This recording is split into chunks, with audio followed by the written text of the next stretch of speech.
So, here's something worth thinking about as you settle in tonight.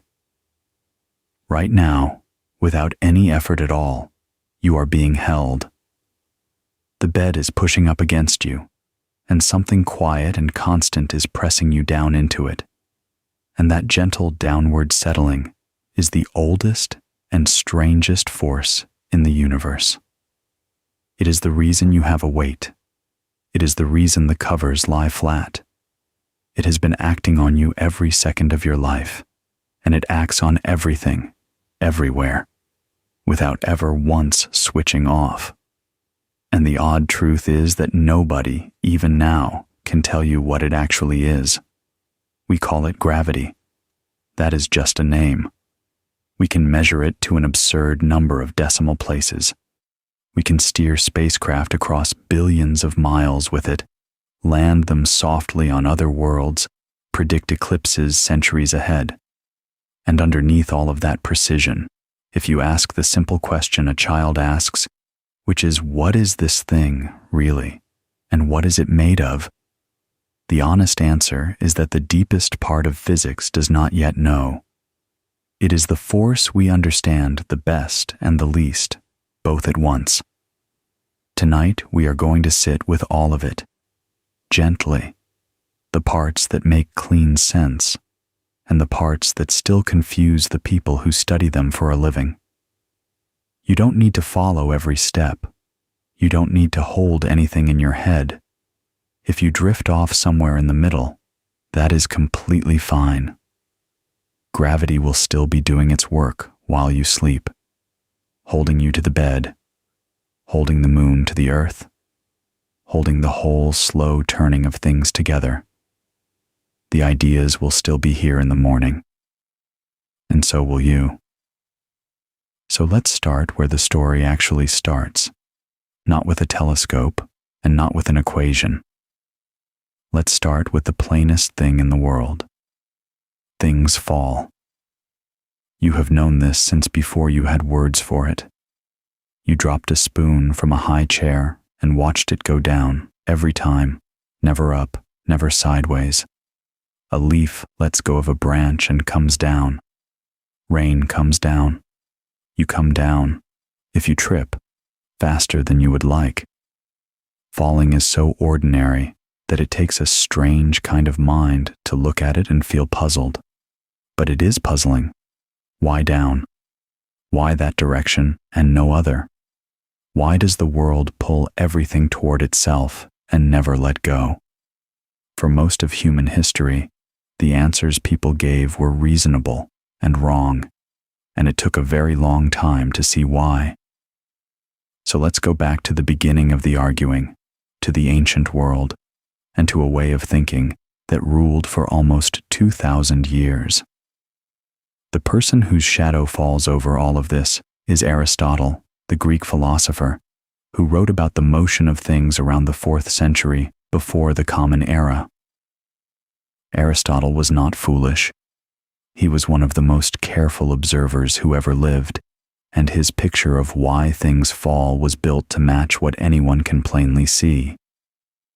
He looked at the world and decided that every kind of stuff had a natural place where it belonged, and that things moved because they were trying to get home. Heavy things, earthy things, belonged down at the center of the world, so a stone dropped because it was seeking its proper place below. Light things, like flame and smoke, belonged up, so they rose. Water and air sat somewhere in between. Falling, in this view, was not a force reaching out and pulling. It was a kind of homesickness. Everything just wanted to be where it was supposed to be. And there was a second part to Aristotle's picture. And this is the part that turned out to matter most, because it was the one that trapped people for so long. He believed that heavier things fall faster. It seems obvious. A stone drops quickly, and a feather drifts. A boulder comes down hard, and a scrap of paper floats. Watch the world for an afternoon, and you will come away certain that weight and speed of falling go together, that the heavier a thing is, the faster the ground claims it. Aristotle said so plainly, and because he said it, and because it matched a casual glance, almost nobody questioned it for the better part of 2,000 years. Kingdoms rose and fell, whole libraries burned, and that one quiet, wrong idea about falling sat there, unexamined, passed from teacher to student across 60 generations. What makes it wrong is subtle, and it hides behind the air. A feather does fall slower than a stone, but not because it is lighter. It falls slower because the air pushes against it, catches it, holds it up the way it holds up a bird. Take the air away, and the feather and the stone fall exactly together, side by side, at the very same rate. This is one of the deepest and least obvious facts about gravity, and it is genuinely hard to believe the first time you hear it, because everything in your daily experience seems to shout the opposite. But it is true. Gravity does not care how heavy you are. It pulls on everything in just the right proportion so that everything falls the same. We will come back to why that is, because it turns out to be the loose thread that unravels the whole mystery. For now, just hold the strange claim gently. A hammer and a feather, dropped together where there is no air, land at the same instant. There is a lovely piece of proof of this, and it happened a long way from ancient Greece, on the moon. In 1971, an astronaut named David Scott stood on the surface of the moon, where there is no air at all, and in front of a television camera, he held out a geologist's hammer in one hand and a falcon feather in the other. He let them go at the same moment, and they fell together, slowly, in the low lunar gravity, and touched the gray dust at the same instant. 2,500 years after Aristotle, a man on another world dropped a hammer and a feather to settle the argument, and the feather did not drift. It fell like a stone. But we are getting ahead of ourselves by quite a lot. Let's come back to Earth and to the man who first really saw through the old picture. His name was Galileo Galilei, and he worked in Italy around the turn of the 17th century, in Pisa, and later Padua and Florence. Galileo had the kind of mind that refuses to take a thing on authority just because it is old and everyone repeats it. He wanted to test. And the claim he set out to test was Aristotle's, that heavier things fall faster. There is a famous story, the one everybody hears, that Galileo climbed the Leaning Tower of Pisa and dropped 2 balls of different weights off the top, and watched them land together, and so disproved Aristotle in front of a crowd. It is a wonderful story. It is probably not quite true. The account comes mostly from one of his students, written years later, and there is no solid record of it happening the way it is told. So we should hold it loosely, the way we hold a lot of the best stories in science. What we do know is that Galileo got at the truth another way, and his real method was cleverer than dropping things off a tower, because dropping things is a problem. Things fall too fast to see clearly. By the time you have blinked, it is over. So Galileo slowed gravity down. He took a smooth plank of wood and cut a straight groove down it, and he tilted it at a gentle angle, and he rolled polished bronze balls down the groove. A ball rolling down a shallow ramp is just a thing falling, but falling lazily, sideways and slow enough to time. And time it he did, with the crude clocks he had, even using his own pulse, and later a kind of water clock that measured how much water flowed while the ball rolled. He rolled the balls again and again, heavy ones and light ones, down steeper ramps and gentler ones, and he watched what actually happened instead of what he had been told would happen. And 2 things came out of that groove that changed everything. The first was that the weight of the ball did not matter, A heavy ball and a light ball rolled down the ramp together, side by side, and reached the bottom at the same time. Aristotle was simply wrong, and you could see it with your own eyes once you slowed the falling down enough to watch it honestly. The homesickness idea, that heavier things hurry home faster, quietly died on that wooden plank. The second thing was subtler and, in a way, larger. Galileo noticed how the ball sped up as it rolled. It did not roll at a steady pace. It kept gaining speed, faster and faster, the whole way down. And the way it gained speed followed a clean and simple rule. In each equal tick of time, it covered more ground than the tick before, in a steady, predictable pattern. Falling was not just motion. It was motion that built on itself in an orderly way, the same way for every object, described by a rule you could write down. Gravity, whatever it was lawful. It behaved. It followed mathematics. And that idea, that the falling of a stone obeys a law you can capture in numbers, is the seed of all the physics that came after. Galileo paid a heavy price for his habits of mind, though mostly for his work on the heavens rather than on falling, for arguing that the earth moves around the sun. He was tried by the church, made to take back what he had written, and spent his last years under house arrest, going blind, still working. He died in 1642. And here is one of those quiet threads that the history of gravity keeps handing us. In that same year, 1642, on Christmas Day by the old calendar, in a farmhouse in England, a small and sickly baby was born, who was not expected to live. His father was already dead. He was so tiny, his mother said later, that he could have fit into a quart mug.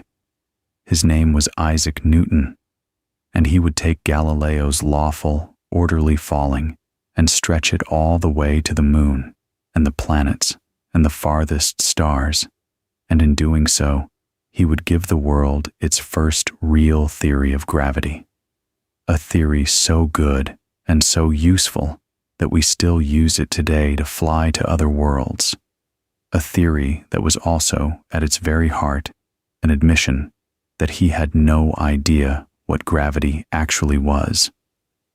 So let's follow the thread to him. Newton grew up on that farm in Lincolnshire, in a village called Woolsthorpe, and he was not a happy or an easy child. He was sent away to school, pulled out to run the farm, which he was terrible at, and eventually sent to the University of Cambridge, where he mostly kept to himself. Then, in 1665, the plague came. The university closed and sent everyone home, and Newton went back to the quiet farmhouse at Woolsthorpe, and for the better part of 2 years he sat there, alone, thinking. He would later look back on that plague time as the most creative stretch of his whole life. In those quiet months, he laid the groundwork for a new kind of mathematics, worked out the nature of light and color, and began to turn over in his mind the problem of gravity. It is a strange comfort to know that one of the great leaps in human understanding happened because a young man was stuck at home with nothing to do and let his mind wander. And this is where the apple comes in. You have heard the story. Newton, sitting in the garden at Woolsthorpe, sees an apple fall from a tree, and in a flash he understands gravity. Like the Tower of Pisa, the popular version is a little too neat, but unlike the tower, this one has real roots, because Newton told the story himself, years later, to more than one person. He never said the apple hit him on the head. That part got added by other people, the way these things do. What he said was gentler and more interesting. He said that watching an apple fall made him wonder. The apple fell straight down toward the center of the earth, and he asked himself a question that sounds simple and turns out to be enormous. The apple falls to the earth. How high does that pull reach? Does it stop at the treetops? Does it reach the hilltops? Does it reach the clouds? And then the leap, the real leap. Does it reach all the way to the moon? Sit with that question for a moment, because it is one of the great questions ever asked, and it is easy to miss how bold it is. Everyone knew apples fell. What Newton wondered was whether the very same pull that takes the apple down might be the thing that holds the moon in the sky. Those two things could not look more different. An apple drops and is still. The moon sails serenely around us and never falls at all. To guess that they are the same force, the ordinary and the celestial, the earthly and the heavenly, was to erase a line that had stood since Aristotle, the line between the corruptible world down here and the perfect eternal heavens up there. Newton rubbed it out. He proposed that there is no such line, that the moon is, in a sense, falling, that it is falling toward the earth constantly, forever, but moving sideways so fast that it keeps missing, curving around us instead of coming down. The moon is an apple that never lands. To make that idea real, Newton needed a rule, and the rule he found is called the law of universal gravitation, and it is worth stating gently because of how much it carries. Every object in the universe, he proposed, pulls on every other object, not just the earth on the apple. Everything on everything. The apple pulls on the earth too, though far too weakly to notice. You are, right now, being pulled on by the moon, by the sun, by the distant planets, by the person in the next room, by the walls of your house, and you are pulling back on all of them. The pull gets stronger with more mass, and it gets weaker with distance, and it weakens in a very particular way. Double the distance between two things, and the pull drops not to a half, but to a quarter. Triple the distance, and it drops to a ninth. This is the famous inverse square law, and it falls out naturally if you imagine the pull spreading out from an object in all directions, thinning as it covers a larger and larger sphere. That single rule, mass pulling on mass, fading with the square of the distance, was enough to describe the fall of the apple, the arc of a cannonball, the orbit of the moon, the paths of all the planets around the sun, and the return of comets. One rule for the whole sky. Newton was slow to publish it, and he might never have, if not for a comet and a friend. The astronomer Edmund Halley, the one the comet is named for, came to visit Newton in 1684 and asked him a question about the shape a planet's orbit would take under such a pull. Newton answered at once that it would be an ellipse, a kind of stretched circle, and that he had worked it out years before. Halley was astonished and pressed him, and eventually coaxed and funded the writing of the book that laid it all out. That book, published in 1687, is usually just called the Principia, and it is one of the most important things ever written. In it, the falling of an apple and the wheeling of the planets became, for the first time, the same story, told in mathematics, and it fit the measured heavens almost perfectly. It was a staggering achievement. It made Newton the most famous scientist in the world, and it holds up so well that engineers still use his equations 3.5 centuries later to fly spacecraft between the planets. And yet, here is the quiet thing at the center of all that triumph, and it is the thing this whole night circles back to. Newton could describe gravity with breathtaking precision, and he could not say what it was. His law tells you exactly how much two objects pull on each other. It says nothing at all about how they do it.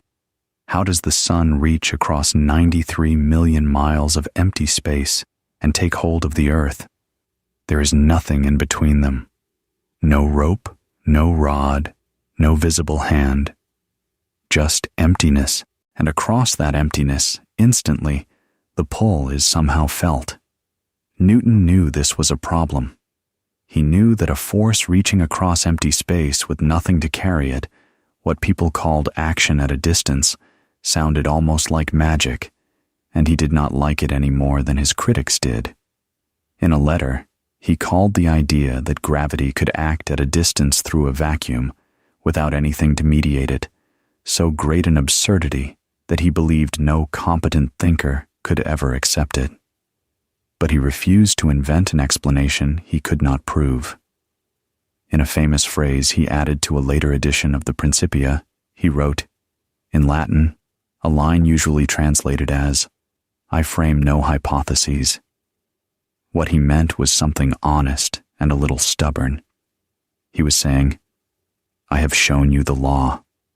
I have shown you that it works, that it matches the heavens, that you can trust it.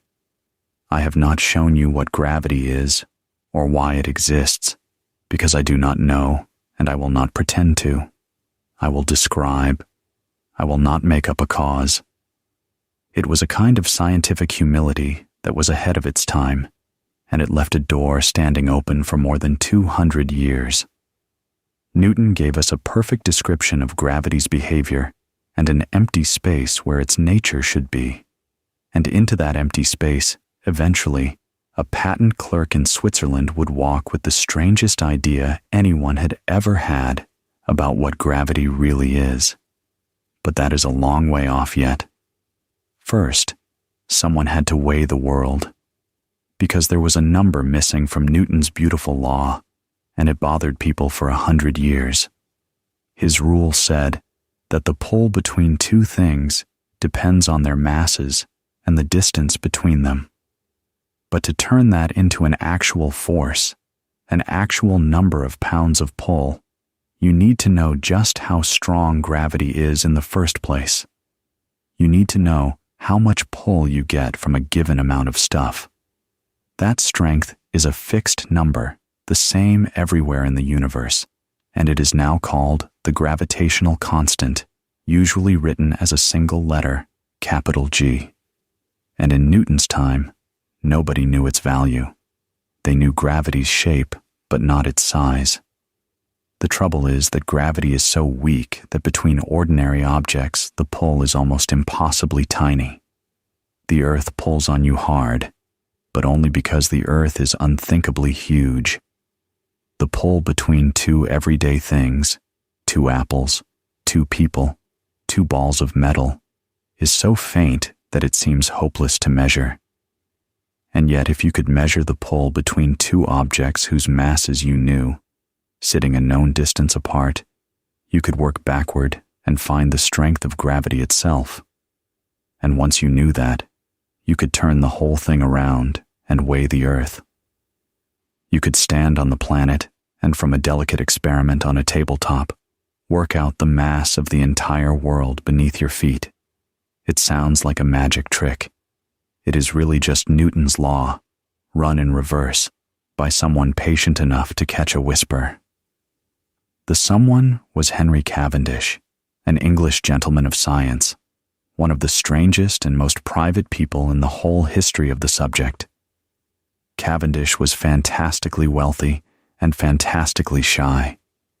He was so uncomfortable around people, and especially women, that he had a separate staircase built in his house so he would not have to meet his own servants on the stairs. He left instructions for his meals by note. He spoke as little as possible, published only some of what he discovered, and cared nothing for fame. He did science, as far as anyone can tell, purely because he could not help it, alone, for himself. And in 1797 and 98, near the end of his life, in his 70s, he carried out one of the most delicate measurements anyone had ever attempted. The apparatus was not even fully his own idea. It had been designed by a clergyman and scientist named John Michell, who died before he could use it, and it passed to Cavendish. At its heart was a simple and beautiful thing called a torsion balance. Picture a light wooden rod hung horizontally from a single thin fiber, like a tiny dumbbell dangling from a thread. On each end of the rod sat a small lead ball. Now bring two much larger, heavier lead balls close to the small ones, one on each side. If gravity truly pulls all mass toward all mass, then the big balls should tug the small ones ever so slightly toward them, and that tug would twist the fiber, just a hair, just a tiny rotation. Measure how much the fiber twists, and you have measured the faint gravitational pull between two lead balls sitting on a table in a shed. The pull was staggeringly small. We are talking about a force roughly equal to the weight of a single grain of sand, or even less. To catch something that faint, Cavendish had to eliminate every disturbance. The gentlest draft of air would ruin it. The warmth of his own body, standing near, would set up currents that swamped the signal.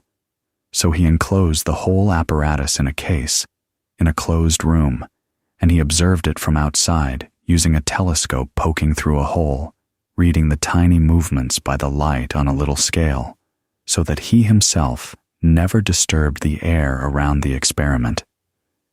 He was, in a sense, the perfect person for this. A man who did not want to be in the room anyway, measuring a force so shy it would only reveal itself when everyone left. And it worked. The big balls pulled the little ones.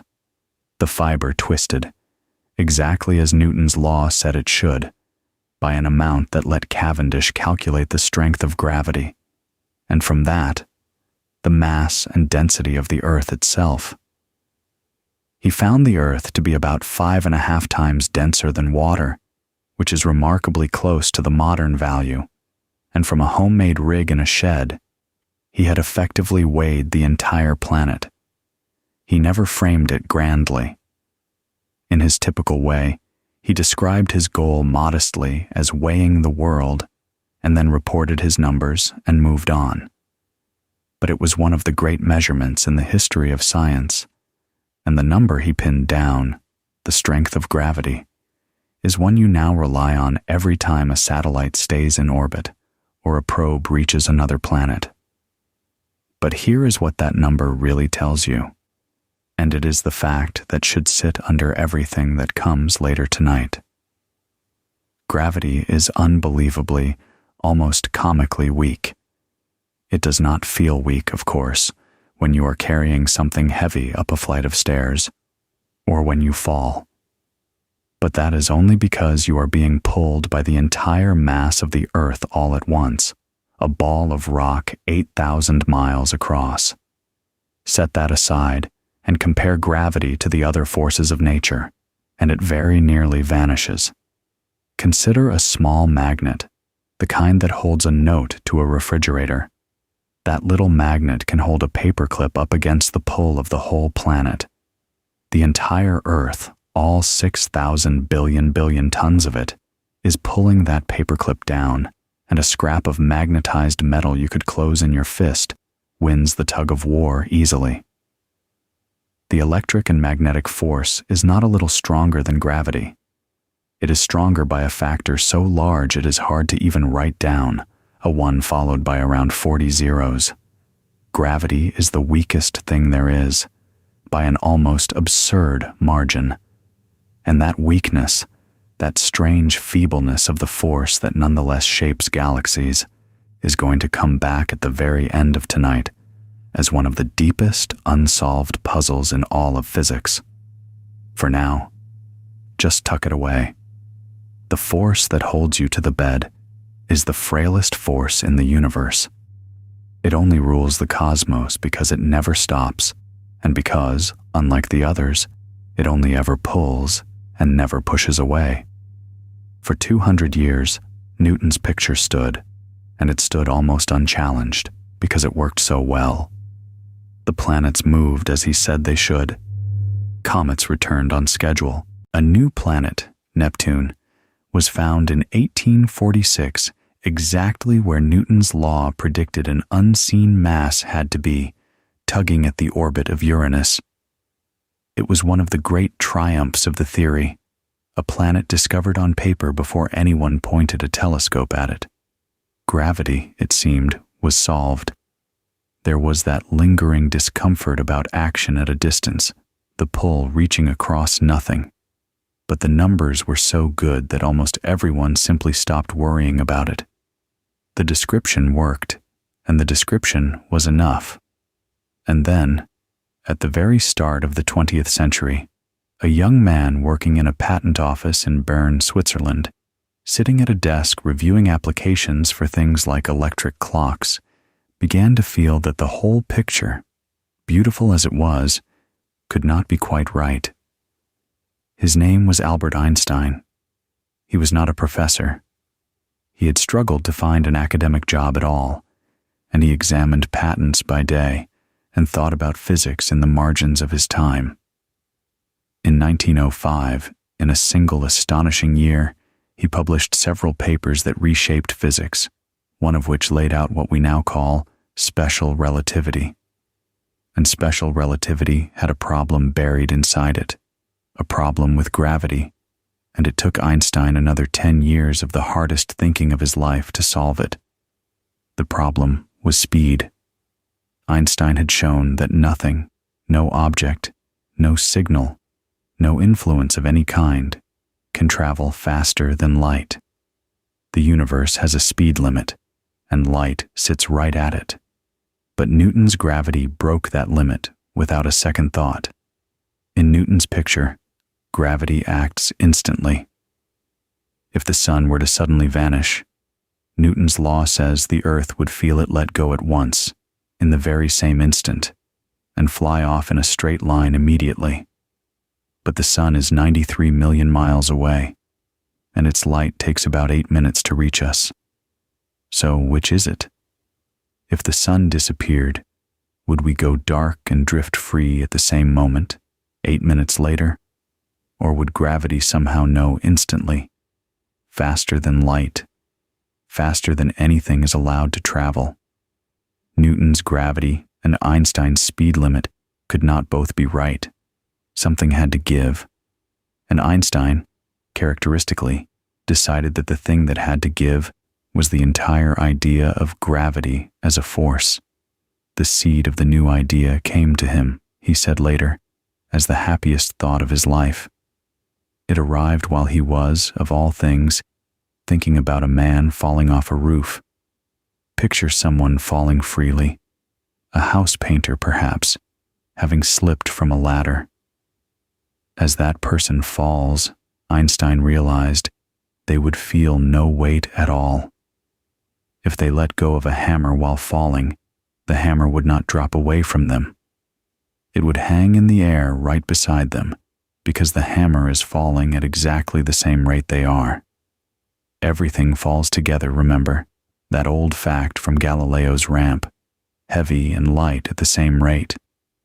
So to the falling person, for those few seconds, gravity would simply switch off. They would float. Their pockets would empty upward. They would feel, for that terrifying moment, perfectly weightless, as if gravity had vanished from the world. You have seen this yourself, in a gentler form. It is exactly what astronauts feel on a space station, floating serenely past the window.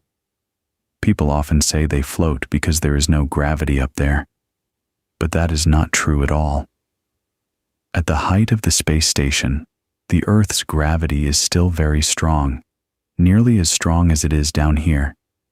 The astronauts float for the same reason the falling painter floats.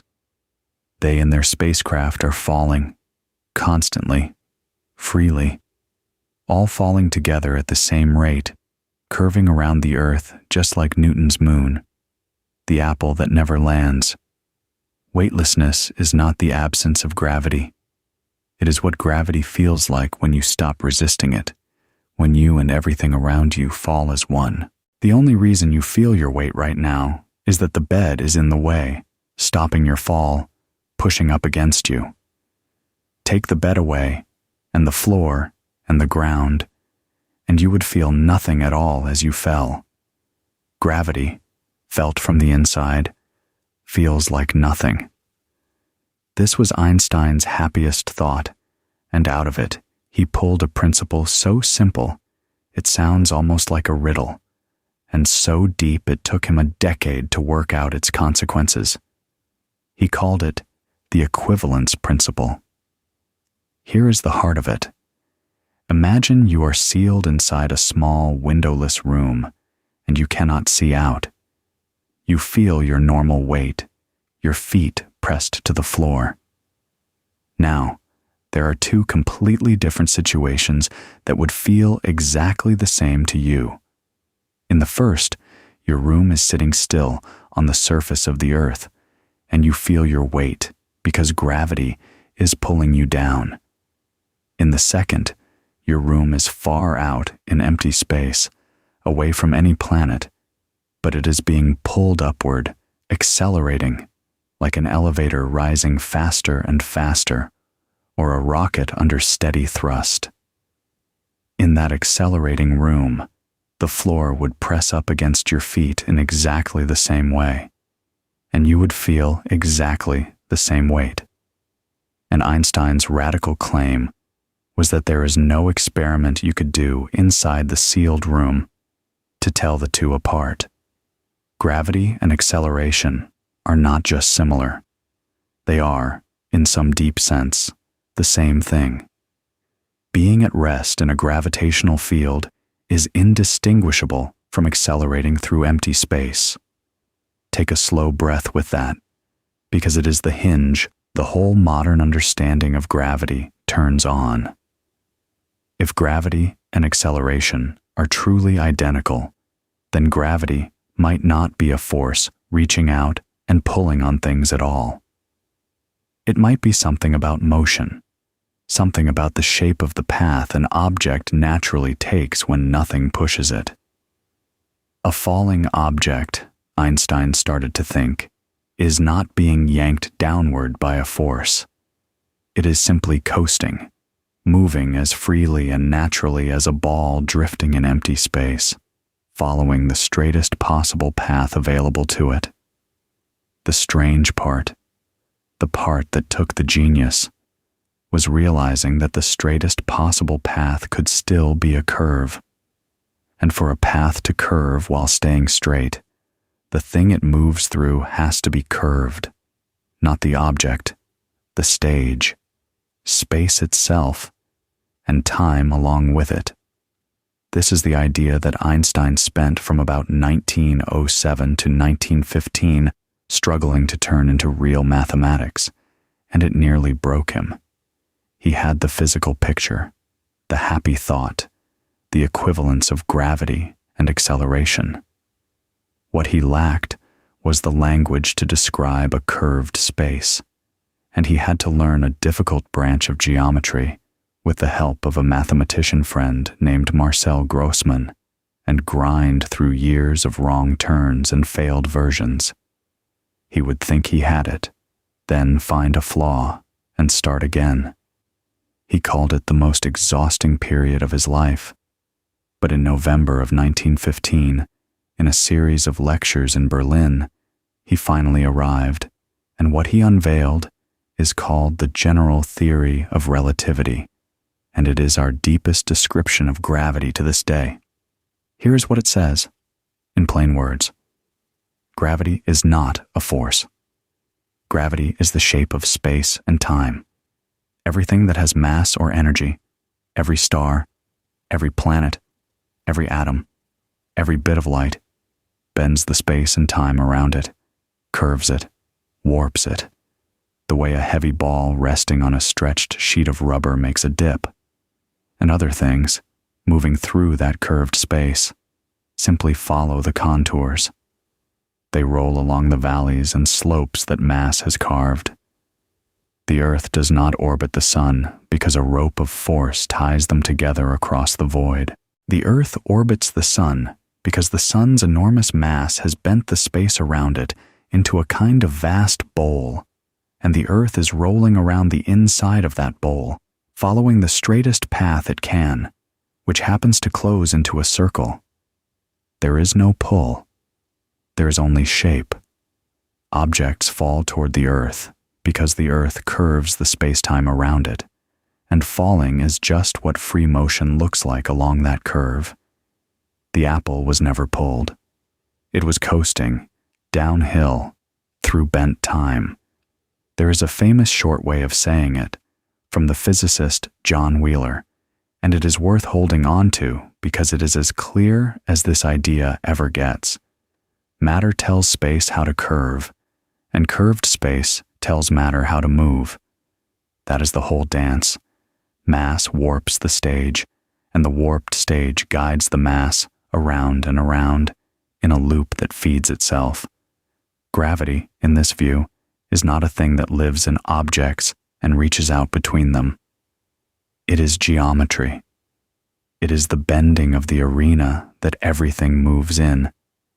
And this is genuinely one of the strangest ideas the human mind has ever produced, because it asks you to believe that empty space is not empty and not featureless, that it has a shape, that it can be curved and stretched and rippled, and that what you feel as your weight, right now, pressing you into the bed, is the shape of space-time, gently insisting that you fall, and the bed refusing to let you. The rubber sheet picture, the ball making a dip, is the one everybody reaches for, and it is helpful, but hold it loosely, because it cheats in a couple of ways. For one, it shows you space bending downward into a lower dimension, using gravity itself, the weight of the ball, to make the dip, which is a bit circular. And it leaves out the strangest part, which is that it is not only space that curves, but time. In fact, for the gentle gravity you live in every day, it is mostly the curving of time that holds you down, not the curving of space. That is a hard thing to picture, and we will come to what it means shortly, because it leads to one of the most beautiful and best tested predictions of the whole theory.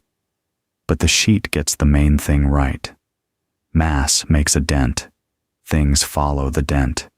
Gravity is shape. Now, a new theory is only worth anything if it predicts something Newton's did not, something you can go out and check. And here, Einstein's theory did something a good theory should do. It made a risky prediction, one that could have proven it wrong, about something no one had been able to explain.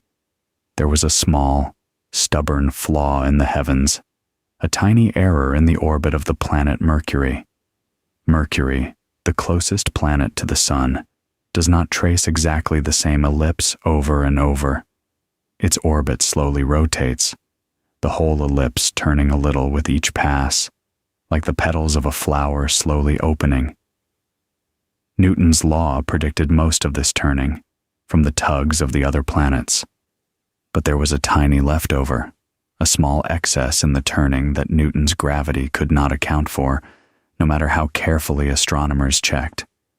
It was a real discrepancy, small but stubborn, and it had gone unexplained for decades. Some had even proposed an unseen planet, closer to the Sun than Mercury, tugging at it, and they had given the imaginary planet a name, Vulcan. Nobody ever found it, because it was not there.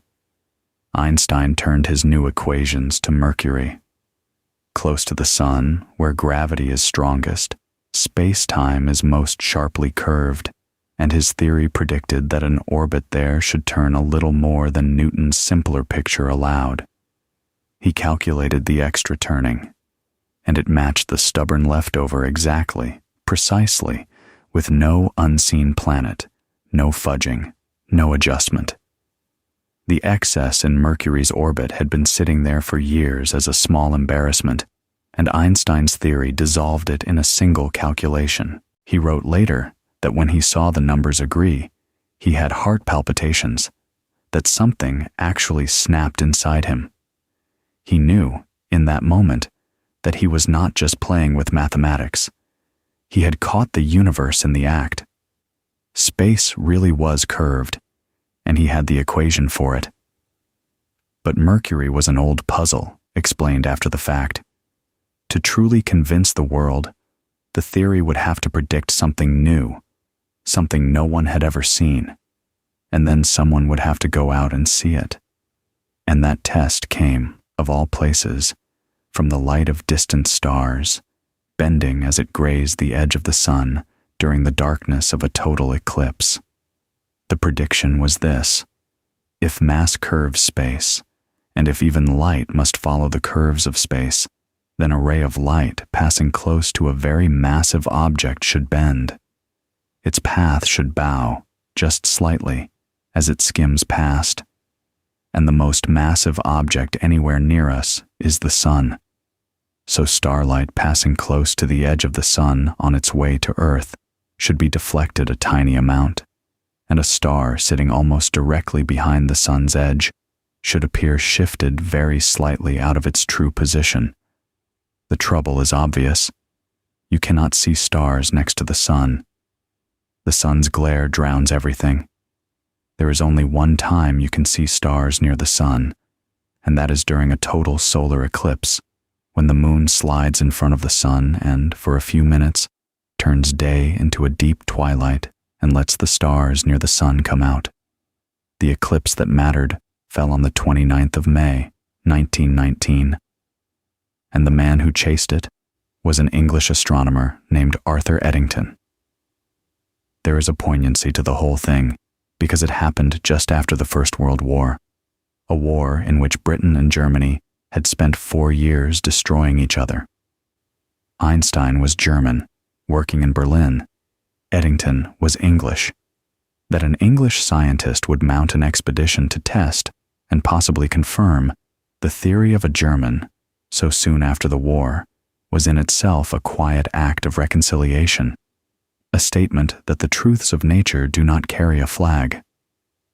Eddington sent 2 teams to 2 places along the path of the eclipse, one to the island of Principe off the west coast of Africa, where he went himself, and one to Sobral in Brazil, to guard against clouds ruining one of the sites. On Principe, the day of the eclipse, it very nearly did rain the whole thing out. The morning was cloudy. Eddington waited, and the clouds thinned just in time, and in the strange darkness of the eclipse, his team photographed the stars scattered around the blacked-out sun.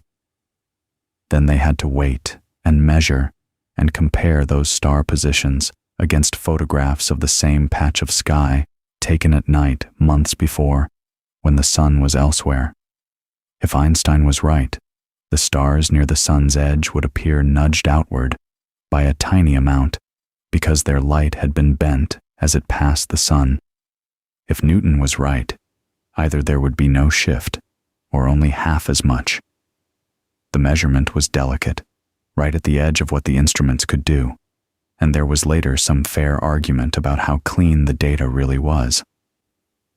But when Eddington and his colleagues worked through the plates, the stars had shifted, and by close to the amount Einstein predicted, about twice what Newton's picture allowed. The result was announced in November of 1919 at a joint meeting in London, and the reaction was extraordinary. The next day, the newspapers carried it around the world. One famous headline announced that the lights in the heavens were all askew, that Newton's ideas had been overthrown. Almost overnight, Albert Einstein, the former patent clerk, became the most famous scientist alive, a household name, his wild hair and gentle face recognized everywhere. And the reason it struck people so deeply was not just that a prediction had come true. It was what the prediction meant. Light, the fastest and most weightless thing there is, the very stuff of seeing, had been caught bending as it passed a star. Space was not the empty, rigid, changeless stage everyone had always assumed. It was a thing that could bend, and it bent around mass, and even light had to go where the shape of space told it to go.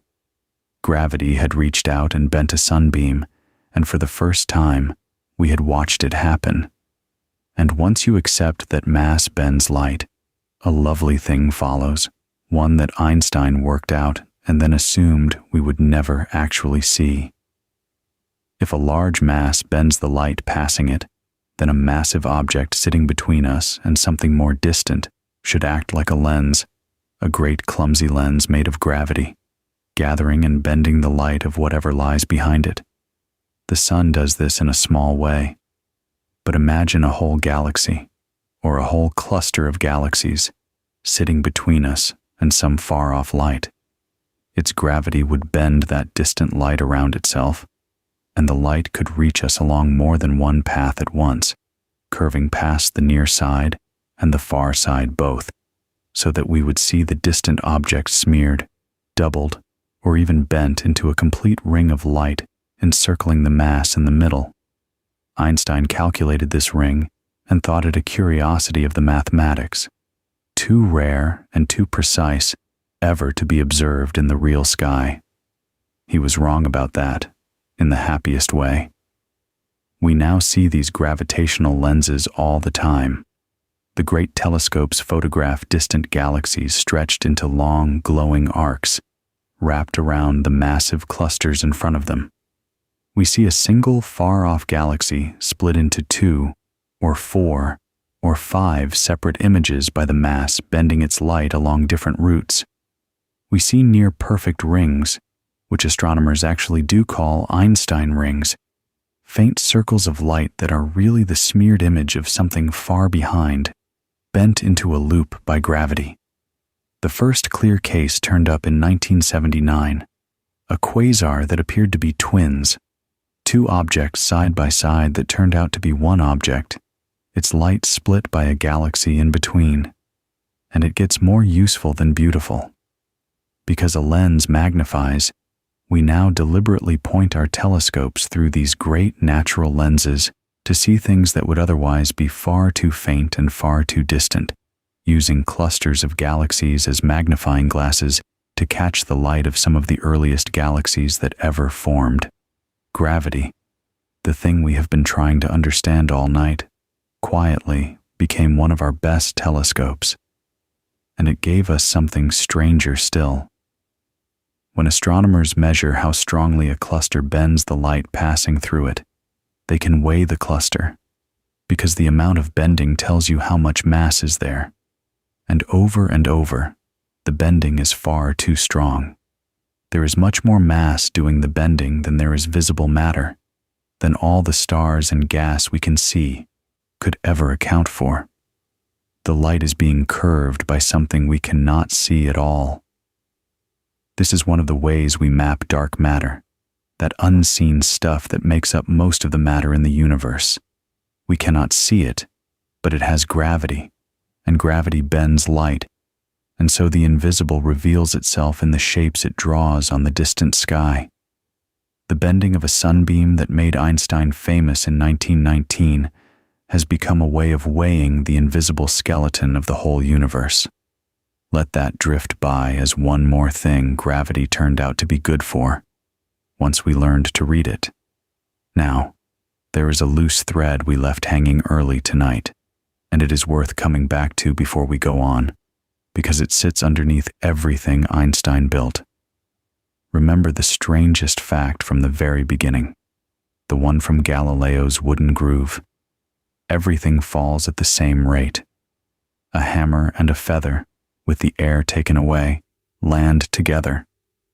This is the seed of the whole thing, because it is the reason gravity can be geometry at all. If different things fell differently, then falling would depend on what you are made of, and it could not simply be the shape of the space you move through, which is the same for everyone. Gravity can be a property of the stage rather than a pull on the actor, only because every actor moves the same way on it. So this one fact, that all things fall alike, is not a minor detail. It is the foundation stone. And precisely because it is the foundation stone, physicists have spent more than a century trying, as hard as they possibly can, to catch it failing. They have not managed to. The first really careful test came from a Hungarian baron named Roland Eötvös around the turn of the 20th century, who built an exquisitely sensitive torsion balance, a cousin of Cavendish's, and used it to compare how different materials respond to gravity. Wood, copper, glass, water, all of them. If any two substances fell even slightly differently, his balance would twist. It never did, to the limits he could measure. Everything fell the same. Later, physicists took the test to the moon, using mirrors that the Apollo astronauts left standing on the lunar surface. By bouncing laser beams off those mirrors and timing the return to within a hair, we can track the moon's orbit with breathtaking precision and check whether the Earth and the moon fall toward the sun at exactly the same rate, even though one is made mostly of rock and the other has a great iron core. They do. And in 2017, a French satellite called Microscope carried two small test masses of different materials and let them fall freely together in orbit around the Earth, watching for any hint that one fell faster than the other. It watched for differences down to about 1 part in 100 trillion, and it found none. The two masses fell as one, to a precision that would have been unthinkable in Galileo's time. Why work so hard to confirm something we already believe? Because if it ever broke, even slightly, it would be a doorway. A tiny difference in how two materials fall would mean gravity is not purely geometry after all, that there is some new force hiding underneath it, some fifth force we have not yet found, some crack in Einstein's foundation. So each experiment is really a careful knock on that foundation stone, listening for a hollow sound. And so far, every knock has come back solid. Everything falls the same, always, everywhere we have looked, to the very edge of what we can measure. The loose thread Galileo pulled on, rolling balls down a plank, is still perfectly taut 400 years later. It is one of the most tested and most stubbornly true facts in all of physics, and the whole grand structure of curved spacetime rests upon it. So gravity bends the path of light, and it bends time as well, and the bending of time is the part that comes closest to explaining what actually holds you in the bed tonight. Because Einstein's theory did not only curve space, it curved time. And the curving of time has a consequence you can now measure with a good enough clock, a consequence so odd that when you first really take it in, it does not feel like it can possibly be true. Time runs at different speeds in different places. It runs slower where gravity is stronger. Down low, near a large mass, time crawls very slightly. Up high, far from mass, time runs a little faster. And this is not an illusion, not a trick of clocks running wrong. It is time itself, the real rate at which things happen, at which you age, at which the universe unfolds, actually flowing at different rates depending on where you are in a gravitational field. Let that settle for a moment, because it is genuinely one of the strangest true things anyone has ever measured. Right now, your head and your feet are at slightly different heights. Your feet are a little deeper in the Earth's gravity, a little closer to the mass of the planet, and your head is a little higher, a little further out, which means, according to Einstein, and according to real experiments, your head is aging very slightly faster than your feet, not as a figure of speech. Literally, time is passing a hair more quickly at the top of you than at the bottom. The difference is unimaginably small over a human life, far too tiny to ever feel, a matter of billionths of a second across decades. But it is real, and it has been measured, with clocks so precise that raising one just a foot or so above the other is enough to see the higher one tick faster. The bed you are lying on is a place where time runs a shade more slowly than it does up near the ceiling. You are sleeping at the bottom of a very shallow well in time. This was first clearly measured in 1959 in an experiment by two physicists named Robert Pound and Glenn Rebka, who sent a beam of very precise radiation up and down a tower at Harvard University, just 70-odd feet tall, and detected the tiny shift in the radiation caused by the difference in gravity between the bottom and the top of the tower. The tower was small, the effect was minuscule, and they caught it anyway, exactly as the theory said. Time really did run at different rates over the height of a building. And this is not some abstract curiosity with no bearing on your life. You depend on it, quietly, all the time. The satellites of the global positioning system, the ones your phone uses to know where you are, carry extremely precise clocks, and they orbit high above the Earth, where gravity is weaker and time runs faster than it does on the ground. Their clocks tick ahead of ours by about 38 millionths of a second every day. That sounds like nothing.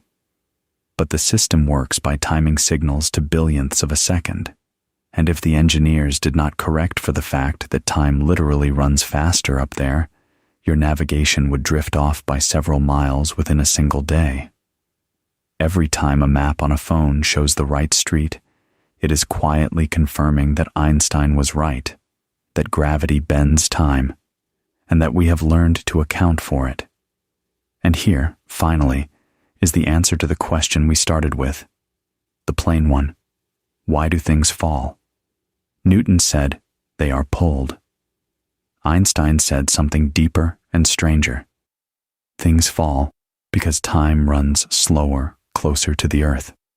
An object left to itself, it turns out, naturally moves in the direction where time flows most slowly, toward the region of slower time, which is downward, toward the mass. Your body, lying here, is being gently urged toward the place where its own time runs slowest, which is down, into the Earth. That urging is your weight.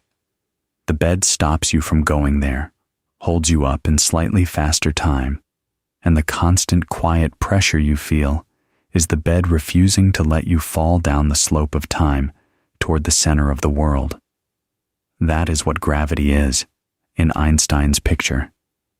Not a pull, a slope in time, and the natural tendency of everything to slide down it. The more mass you gather in one place, the steeper the slope, the sharper the curve, the more dramatically time slows.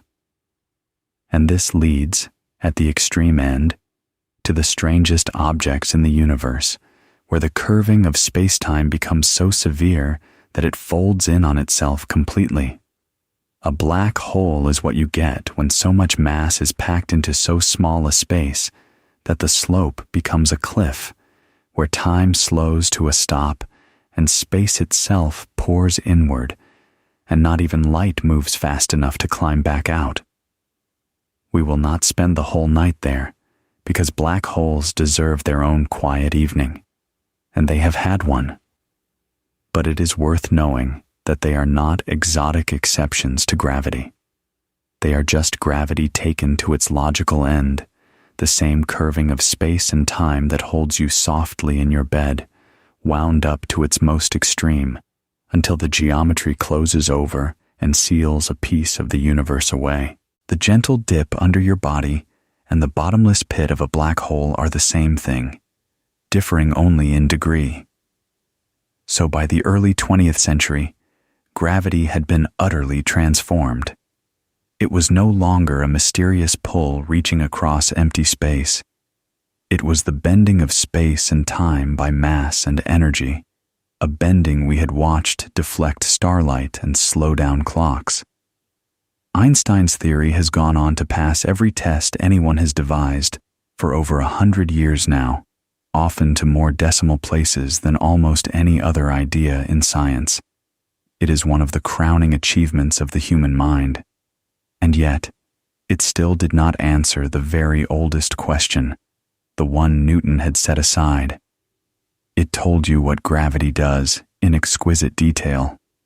It told you gravity is the shape of space-time, but it did not tell you what space-time is made of or what it is, at bottom, that bends. And there was one more prediction hiding in Einstein's equations, one he himself doubted for years, one that would take a full century to confirm. The idea that if you shake mass hard enough, the bending of space-time can come loose and travel.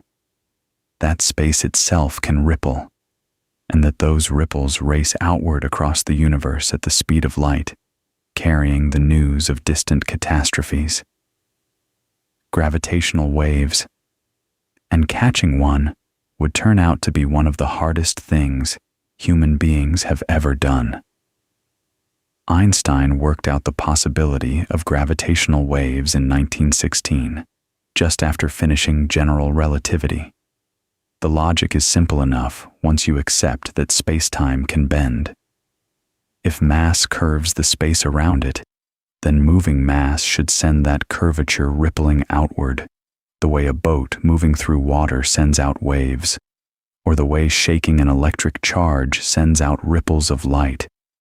Take two heavy objects and whirl them around each other, and the shape of space-time near them should shudder and shed waves, stretches and squeezes of space itself, spreading outward at the speed of light in every direction.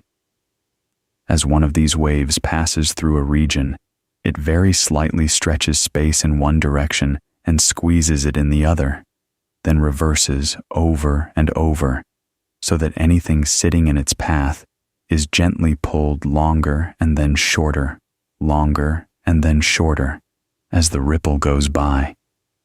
Einstein himself was deeply unsure about all this. Over the years, he went back and forth, at one point in the 1930s, writing a paper with a colleague arguing that gravitational waves did not really exist, that they were a mathematical illusion, an artifact of the coordinates. A referee caught an error, Einstein was annoyed, but the correction stood, and the waves survived. Still, even those who believed in them mostly assumed they could never be detected. And you can see why.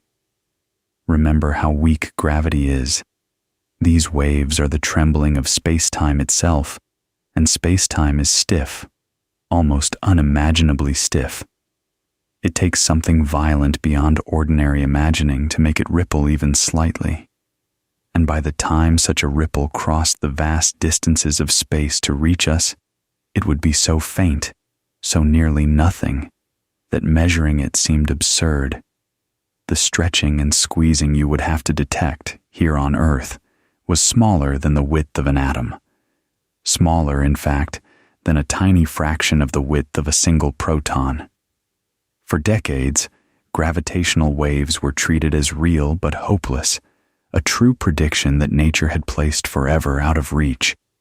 The first solid evidence they existed at all came not from catching one directly, but from watching two dead stars slowly fall together. In 1974, two astronomers, Russell Hulse and Joseph Taylor, discovered a remarkable pair of objects out in the galaxy, a binary pulsar. A pulsar is the collapsed core of a dead star, a city-sized ball of impossibly dense matter that spins rapidly and sweeps a beam of radio waves around like a lighthouse, so that we see a sharp pulse each time the beam points our way. This particular pulsar was orbiting another dead star, the two of them whirling around each other in a tight, fast dance. And because the pulsar's pulses are so regular, so clock-like, astronomers could time the orbit with tremendous precision. If Einstein was right, this whirling pair of massive dead stars should be shedding gravitational waves, and those waves should carry away energy, and losing energy, the two stars should slowly spiral closer together, their orbit tightening year by year, by a very precise amount. They watched it for years, and the orbit was tightening, the two stars drawing closer, at exactly the rate Einstein's equations predicted for energy lost to gravitational waves. They could not see the waves, but they could see the recoil, the slow inspiral, the price the system paid for radiating them, and the price matched the theory to remarkable accuracy.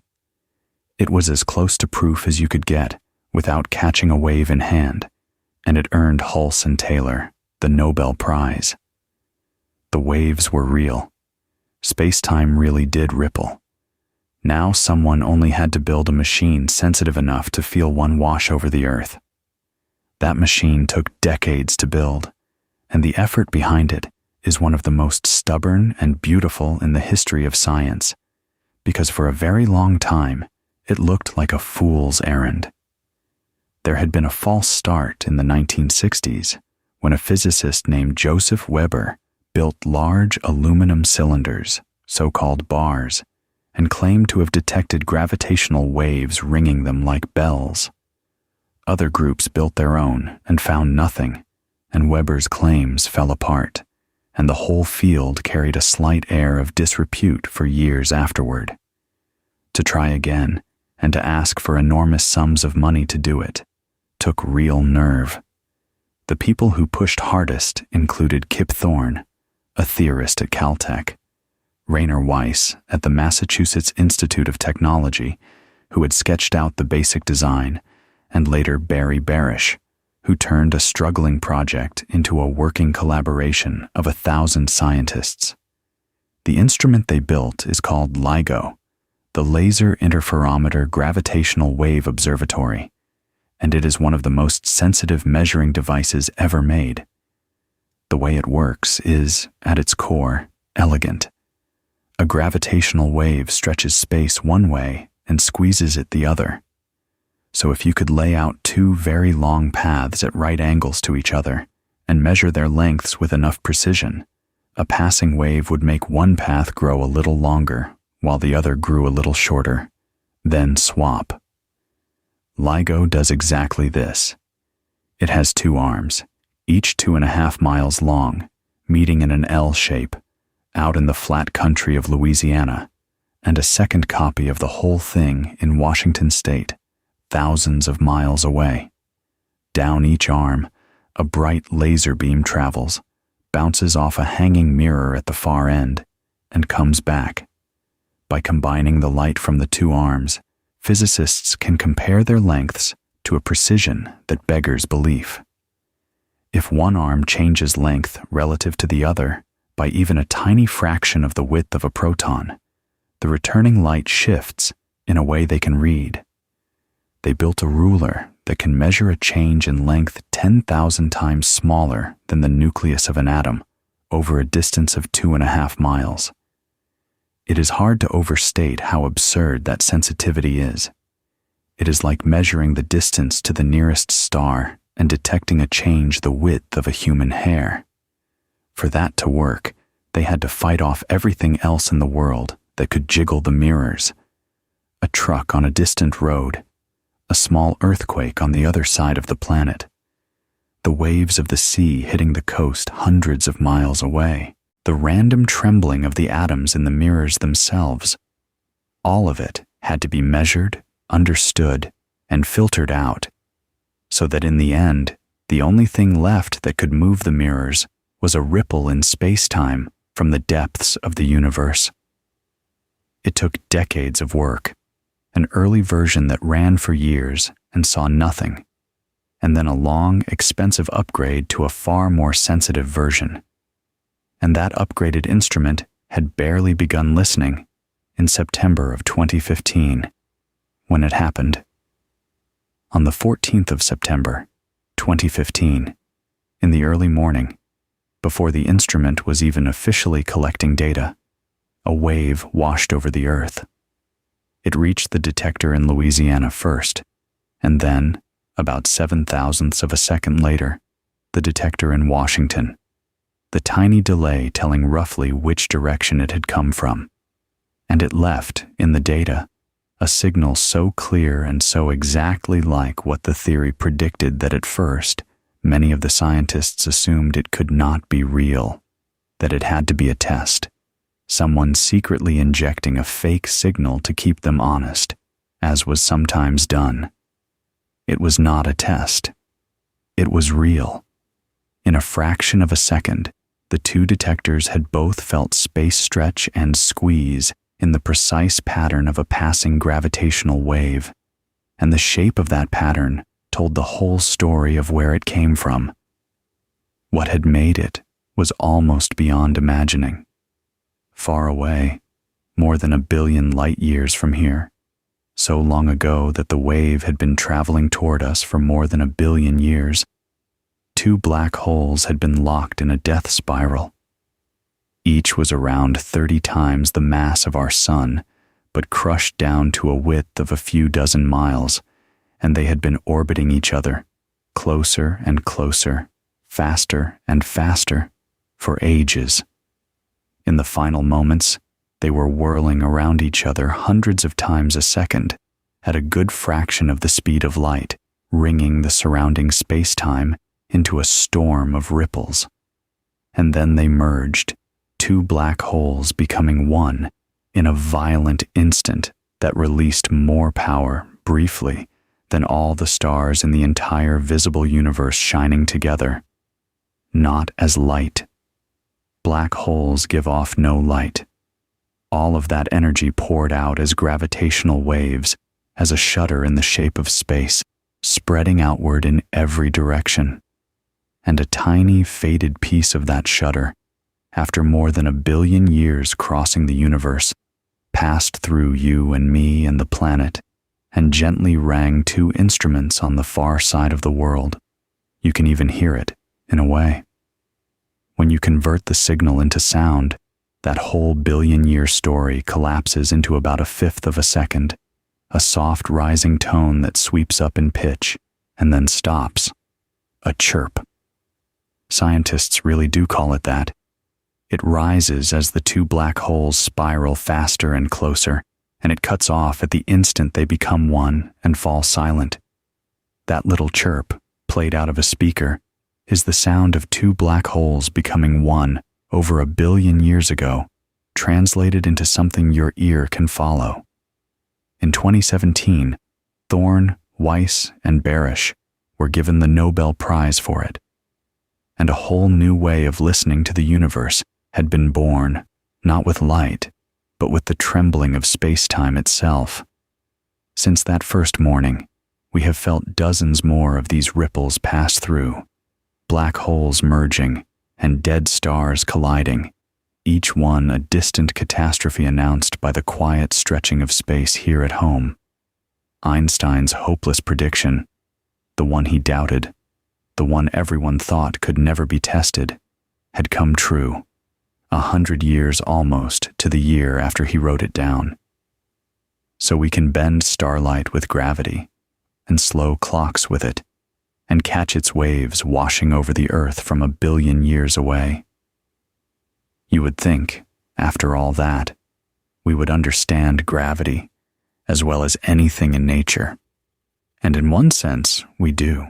Einstein's picture, gravity as curved spacetime, works perfectly at every scale we can test, from the fall of an apple to the collision of black holes.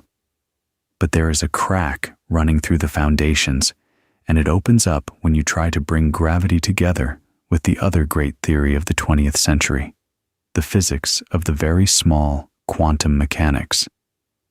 And that is where we finally arrive at the second question we started with tonight. Where is gravity's particle? Why, when every other force in nature comes with a particle that carries it, does gravity seem to have none that we can find? Let me lay out the strange symmetry that makes this such a deep puzzle. There are, as far as we know, 4 fundamental forces in nature, 4 basic ways that things push and pull on each other. There is gravity, which we have been talking about all night. There is the electromagnetic force, the one that runs your nerves and lights and holds atoms together and lets that little magnet beat the whole earth.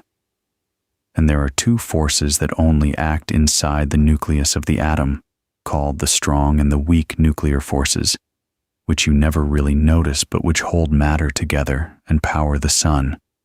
And here is the pattern.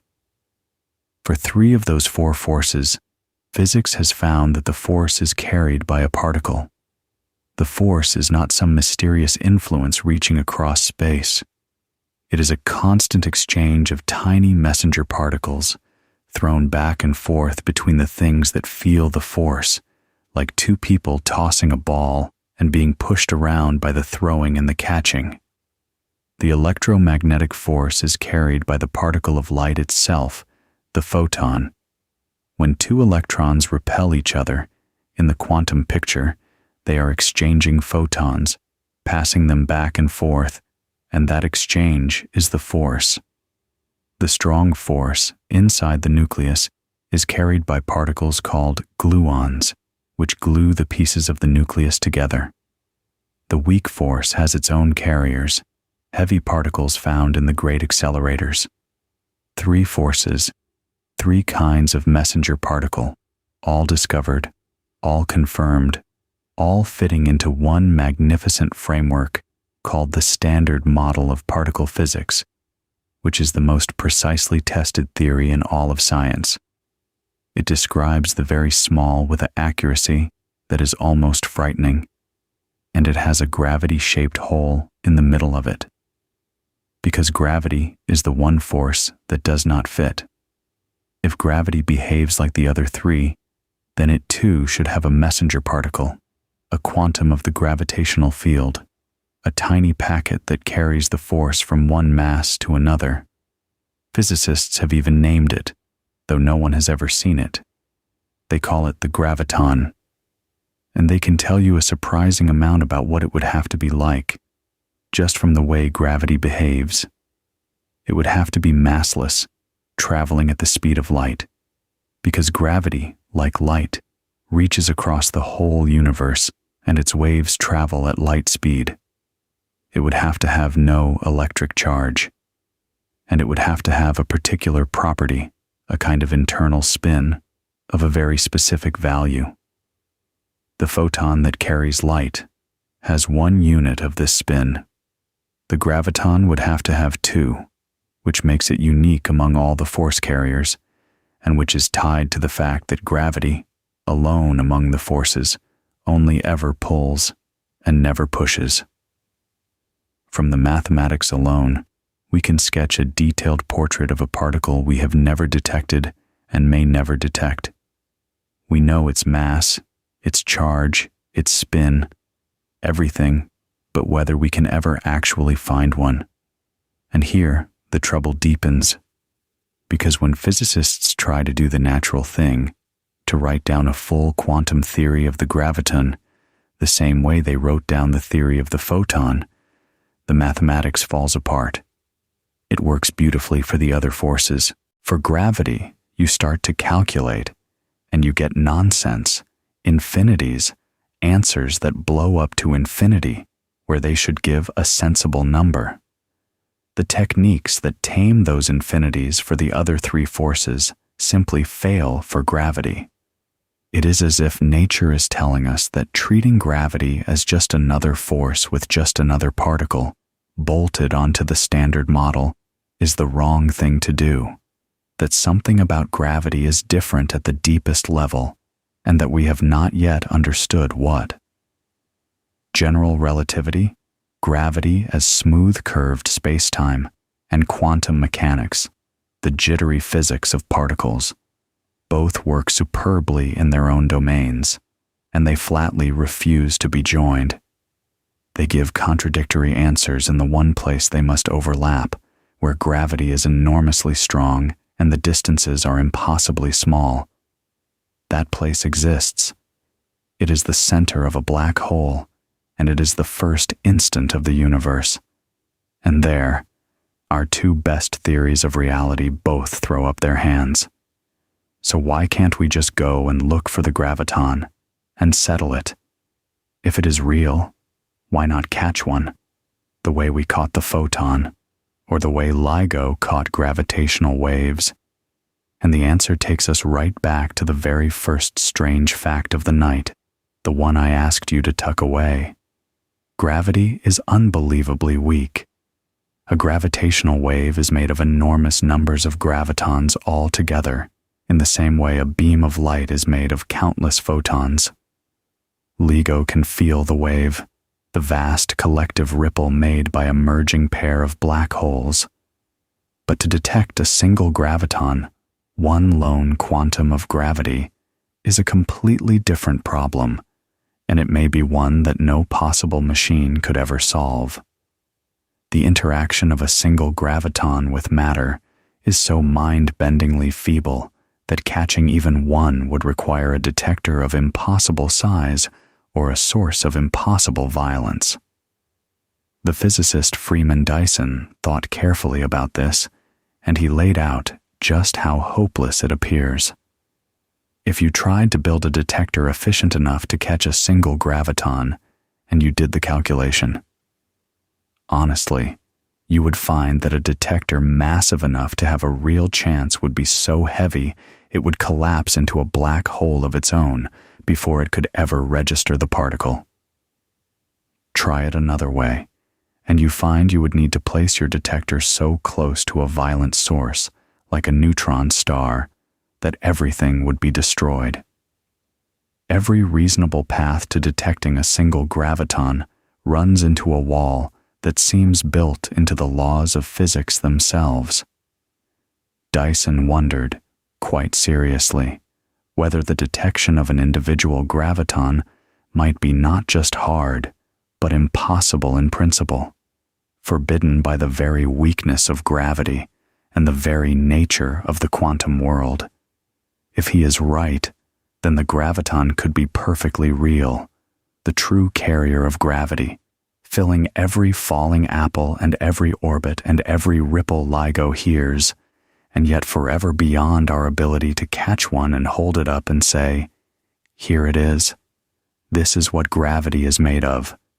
That is a strange and almost poetic situation to sit in. We have a force we understand well enough to fly to other planets. We have a particle we can describe in detail, its mass, its spin, its speed. And there is a real possibility that the universe has arranged things so that we can never, not with any conceivable instrument, actually detect that particle one at a time and prove it exists. The thing gravity is made of, if it is made of anything like the other forces, may be permanently hidden, not because we are not clever enough, but because the weakness of gravity draws a line we cannot cross. It is a humbling thought, and also, in its way, a peaceful one. There may be true things about the universe that are real, and yet forever just out of reach, and the world goes on holding together perfectly well regardless. But detecting the graviton, hard as it is not really the deepest question. The deepest question is whether the graviton is even the right idea at all. Because those failing calculations, the infinities that appear when you try to make gravity quantum, are hinting that gravity may not be a force with a particle in the ordinary sense. And this is the true frontier, the place where the confident story runs out and the honest confusion begins. To go looking for a real theory of quantum gravity, physicists have had to imagine reaching down to a scale so small it makes the atom look enormous. To even guess where gravity and the quantum would finally have to meet, physicists work out the scale at which the smooth, curved spacetime of Einstein should start to tremble and break up into something quantum and grainy. That scale is named after Max Planck, one of the founders of quantum theory, and it is almost impossibly small. An atom is already unimaginably tiny. The nucleus at its heart is 100,000 times smaller than that. And the Planck length, where quantum gravity is thought to take over, is smaller than that nucleus by roughly as much as the nucleus is smaller than a large city. It is the smallest length that seems to mean anything at all. Down there, the idea of smooth space, of a clean distance between 2 points, is expected to dissolve. Space and time themselves may become uncertain, foamy, flickering, no longer the calm stage of Einstein's theory, but something churning and probabilistic. Nobody has ever come remotely close to probing that scale directly, To do it with our current methods would take a particle accelerator larger than a galaxy. So we are trying to understand a realm we cannot visit, using mathematics we are not sure of, to describe a marriage of two theories that do not want to be married. There are serious attempts. The best known is string theory, which proposes that the fundamental things in nature are not points, but tiny vibrating strings, and that different ways of vibrating give you different particles, the way different notes come from one violin string. In string theory, the graviton appears naturally, almost for free, as one particular vibration, which was one of the early reasons people found it exciting. It seemed to promise a quantum theory of gravity without the infinities. But string theory asks you to accept extra dimensions of space, curled up too small to see, and it has proven maddeningly hard to connect to anything we can actually test in a laboratory. After decades of brilliant work, it remains a beautiful, unfinished framework that has not yet made a single prediction anyone has been able to check. Another major attempt, called loop quantum gravity, takes a different road and tries to show that space itself is made of tiny, discrete chunks, that area and volume come in smallest possible pieces, that space is not a smooth sheet but a fine weave with a smallest thread. It too is serious, and it too remains unconfirmed. We have candidates. We do not have an answer. And running underneath all of these attempts is a suspicion that has been slowly growing, and it is the strangest idea of the whole night. So hold it gently as something people genuinely wonder about, not something settled. The suspicion is that space-time itself, the very thing Einstein taught us to see as the deep reality behind gravity, might not be fundamental at all. That space and time might be something that emerges, like temperature, from something deeper underneath. Think about the warmth of a cup of tea. Temperature feels like a basic property, but it is not really fundamental. It is the average jostling of countless molecules, and if you could see the molecules directly, temperature would dissolve into their motion. Some physicists now think space-time might be like that what we call space, distance, the smooth arena of gravity, might be the large-scale appearance of some underlying web of relationships, and that gravity, the bending of space-time, might really be more like the flow of heat or the increase of disorder than like a fundamental force with a particle. There are tantalizing hints in that direction from the study of black holes and from a strange and deep idea called holography, in which the full contents of a region of space can be described entirely by information written on its distant boundary, as if the inside were a kind of projection. It is genuinely unclear what any of it finally means. But the fact that these hints keep pointing the same way, that gravity keeps looking less like the other forces and more like a statistical, emergent thing, is one of the most intriguing puzzles in physics right now, argued over in papers and at conferences as you lie here in the dark. So where does that leave the question we started with? What is gravity actually made of, and why can't we find its particle? And the honest answer, the one worth falling asleep on, is that we are not sure gravity is made of anything, in the way an object is made of atoms. Newton described it and refused to explain it. Einstein said it is not a substance, and not even really a force, but the shape of space and time, the geometry of the stage everything moves on. And when we try to break that geometry down into particles, into gravitons, the way we broke down light and the nuclear forces, the mathematics resists and hints that we are asking the wrong question, that gravity may be something that arises from a deeper layer we have not yet found.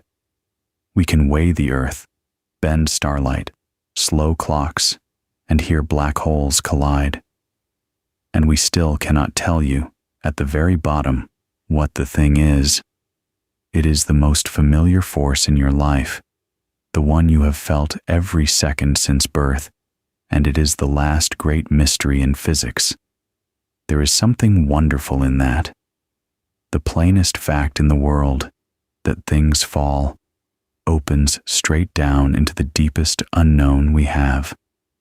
And it is worth pausing here, before we begin the long way home, to notice the shape of the whole story, because it is the same shape every time. A thing everyone took for granted, that heavier things fall faster, turned out to be wrong. A perfect description, Newton's law, turned out to hide an admission that no one understood the cause. And Einstein's beautiful answer, gravity as curved spacetime, turned out to open a door into an even deeper confusion about what spacetime itself even is. Each answer was real, and each answer revealed a larger question underneath it.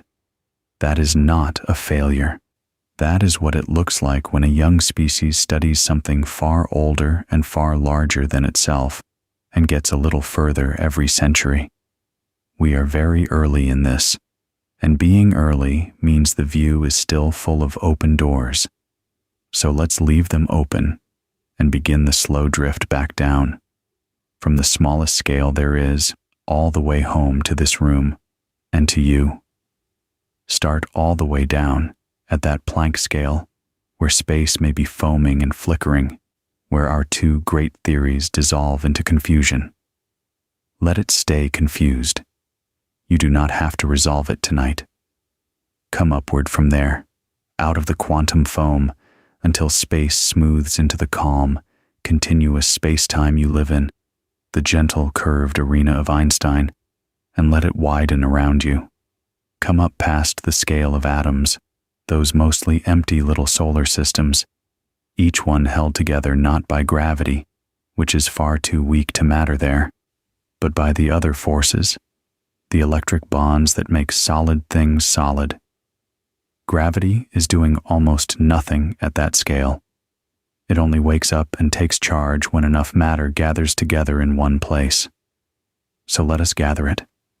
Come up to the scale of worlds, picture, far off in the dark, the largest things gravity has built, and let them drift slowly past as you rise back through the cosmos toward home.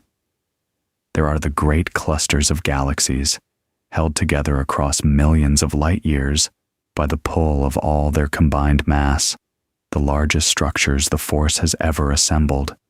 Come inward, past them, to a single galaxy, a vast, slow pinwheel of a few 100 billion stars, turning once every few 100 million years, every star in it falling around the center along the curves that all that mass has carved into spacetime. The whole graceful spiral is nothing but gravity, made visible, 100 billion suns all falling together and never landing. Come down into one arm of one ordinary spiral galaxy, to one unremarkable yellow star among the hundreds of billions, and to the small family of worlds falling endlessly around it. Each planet is doing exactly what Newton's moon does, exactly what the apple does, falling toward the sun forever and forever missing, coasting along the great bowl the sun has pressed into space. There is no rope. There is only shape and the patient falling of everything along it. Come past the outer giants, past the ringed one, past the red one, to the third small world from the star, the blue one, the one with weather and oceans and, as far as we know, the only minds anywhere close that have ever worked out what gravity is doing to them. Come down through the thin skin of its atmosphere, down through the dark to the night side of the world, to the land, to the region, to the town, to the roof over your head, and in, to this room, and to the bed, and to your body lying on it, held. You have come all the way down from the edge of physics to the weight of your own limbs on the mattress. And now, feel what that weight actually is, with everything we have said tonight behind it. The heaviness you feel is not a rope pulling you down. It is the shape of space-time around this whole planet, the great gentle dip that 6,000 billion tons of rock have pressed into the fabric of space and time. You are resting at the bottom of that dip. Your body, left to itself, wants to follow the curve, wants to slide toward where its own time runs slowest, down toward the center of the earth, and the bed will not let it. The mattress pushes up, the floor pushes up, the ground pushes up, and holds you, gently, in slightly faster time, a few feet up the slope. That quiet upward push, all night long, is the only reason you feel heavy at all. Without it, you would feel nothing, and fall, as weightless and untroubled as an astronaut, as a painter drifting past his own hammer. And here is the last soft thing to carry down into sleep. You are not separate from any of this. You are made of mass, and mass is the thing that bends space-time, which means that you, your body, lying here, is bending the space and time around you, this very moment, ever so slightly. Not enough to feel. Gravity is far too weak for that. But it is real. There is a faint dimple in the shape of the universe in the exact form of your body, and the bed, and the room, a tiny well in space and time that is yours, that moves with you through your life, that has been there since before you were born, and will smooth away only when the atoms that make you scatter again. Every particle of you pulls, faintly, on every star in the sky, and every star pulls back on you. The same force that holds the galaxies together runs through you and out into the whole universe, connecting you, weakly but truly, to everything there is. You are not sitting on top of gravity. You are part of the web of it. And that faint pull, the gravity of your own body reaching out into the dark, has been traveling outward at the speed of light your whole life, a gentle, unnoticed announcement of your presence spreading into the cosmos.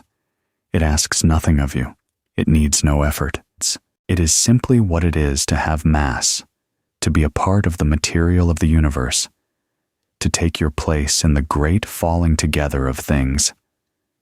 And if gravity is made of gravitons, then a soft, ceaseless rain of them is passing through you right now, from the earth below, from the moon, from the distant sun, from the whole turning galaxy, far too faint ever to catch even one, holding you to your bed as tenderly as anything has ever held anything, and you cannot feel a single one of them. The deepest mystery in physics is the thing tucking you in. So let that settle for a while, the whole long story of it, and notice how little it asks of you now that you are lying here at the bottom of it all. Think back over the quiet parade of people we met tonight, and then let them go, gently, one by one, the way you let go of the day. Aristotle, watching the world and deciding things fall because they are trying to get home. Galileo, rolling bronze balls down a wooden groove, slowing gravity down until he could see it lie about which things fall faster. Newton, alone in a plague year, wondering how high the apple's pull might reach, and finding that it reaches the moon and the planets and the farthest stars, and then refusing, honestly, to say what it was. Cavendish, so shy he built a second staircase to avoid his own servants, weighing the entire earth in a shed from the faint tug between two lead balls. Einstein, falling in his imagination off a roof and realizing that a falling man feels no weight, and building from that one happy thought a whole new universe of curved and flowing time. And Eddington, waiting out the clouds on an island to watch starlight bend around a hidden sun. Hulse and Taylor, timing two dead stars spiraling together exactly as the equations said they must. The 1,000 quiet people of LIGO, filtering out the trucks and the earthquakes and the sea, until the only thing left that could move their mirrors was a ripple from two black holes merging 1 billion years ago. And all the ones alive right now, arguing gently over gravitons no one can catch, over strings and loops and foam, over whether space and time are the bottom of things or only the surface of something deeper still. You do not have to keep any of their names. They did the work so that the answer would exist in the world, not so that you would have to carry it. Let the names drift off like everything else. The understanding does not live in your memory tonight. It lives out there, in the falling of things, whether or not you remember a word of it. And let the confusion settle too, because the confusion was never a problem to be solved before you could rest. It is simply the honest edge of what we know, and it is a soft place to lie down. We do not know what spacetime is made of. We do not know whether gravity has a particle we could ever hold, or whether it is something that rises, like warmth, out of a deeper layer we have not yet found. We do not know how to join our two great theories of the world, the smooth and the grainy, the vast and the tiny, though they must somehow be joined. We have known even the outline of gravity for only about 300 years, and the deepest version of it for barely 100, which is nothing at all against the age of the thing itself. Gravity was bending light and building galaxies for billions of years before anyone was here to wonder about it, and it will go on doing so for billions more after we are gone. We arrived very late, and we have caught only a glimpse, and the glimpse is already one of the most beautiful things our kind has ever seen. None of it needs anything from you. That is the truth that makes it easy to let go. The Earth will go on pressing its great dip into space, whether or not you picture it. The moon will go on falling around us, missing forever, whether or not you are awake. The planets will keep coasting along their curved bowls. The galaxies will keep turning. The black holes will keep merging out in the dark and sending their soft ripples across the universe. And the faint rain of whatever gravity is made of will keep falling through this room, through the bed, through you, holding everything softly in place, and not one bit of it depends on your attention. You can put the whole thing down. It will still be here in the morning, doing exactly what it has always done, and so will you, held to the same bed by the same gentle shape of time. So there is nothing to do now, and nowhere to fall but here, into the dip that the whole earth has made for you. Feel the weight of your body settling into the mattress, that quiet heaviness that is just the shape of space-time asking you, kindly, to come to rest. Feel the places where you are held, the bed beneath you, pushing up, keeping you a few soft feet up the slope of time, the covers lying over you, held down by the same force, gently, in place. Everything in this room is being held exactly where it should be. The walls, the floor, the still air, all of it resting at the bottom of the same great curve, none of it going anywhere, all of it at peace with the falling. You are a small, warm, gathered together thing, made of ancient matter that bends the universe by the faintest amount, lying at the bottom of a dip in space and time that belongs to you alone. The oldest force there is has been holding you your entire life, without effort, without pause, asking nothing back. It held you before you could walk. It will hold you tonight while you sleep and every night after. There is nothing you need to do to deserve it, and nothing you could do to escape it. It is simply the way the universe keeps its warm things close. So let your breathing slow. Let the numbers fade, the 40 billion, the speed of light, the tiny fraction of a proton, all of it, out of your hands. Let the names go. Let the questions stay open, out there in the dark, where they are perfectly happy to wait. There is no test in the morning. There is nothing to hold. There is only this, a body breathing, held gently to the earth by the shape of space and time, in a quiet, dark room at the bottom of the deepest and oldest mystery there is. The room is dark. The bed is holding you. Gravity is carrying on, everywhere, quietly, the way it always has, and you do not have to help it, or understand it, or stay awake for any of it. You only have to let yourself be held, let yourself be heavy, let yourself fall softly, the little way the bed allows, into rest. So just rest now. It will all still be here, and so will you. Good night.